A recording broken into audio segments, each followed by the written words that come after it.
নমস্কার, welcome to my channel সমীশী শ্রী শ্রী রাধাকৃষ্ণ গোপাল শ্রীমদ ভগবদ গীতা। আজ 24 জুন 2025। আমি বৃহৎ সচিত্র অষ্টাদশ পুরাণ সমগ্রের ব্রহ্মাণ্ড পুরাণ প্রথম অধ্যায় ব্রহ্মাণ্ড পুরাণ ও সৃষ্টিতত্ত্ব এর 21 পৃষ্ঠার কিছু অংশ পাঠ করছি। শ্রী শ্রী অষ্টাদশ পুরাণ সমগ্র কি জয়, শ্রী শ্রী রাধাকৃষ্ণ গোপাল শ্রীমদ ভগবদ গীতা কি জয়। রাধে কৃষ্ণ রাধে কৃষ্ণ রাধে কৃষ্ণ।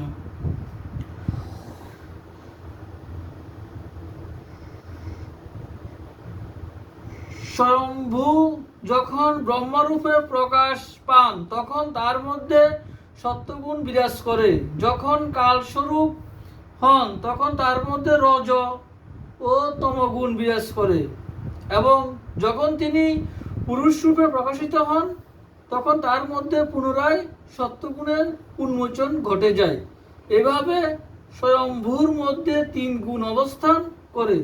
তখন তিনি ব্রহ্মরূপে লোক সৃষ্টি করেন, কাল রূপে সংহার করেন এবং পুরুষ রূপে উদাসীন থাকেন। তিনি বিষ্ণু বা নারায়ণ। তিনি নরসমূহের একমাত্র আশ্রয়স্থল।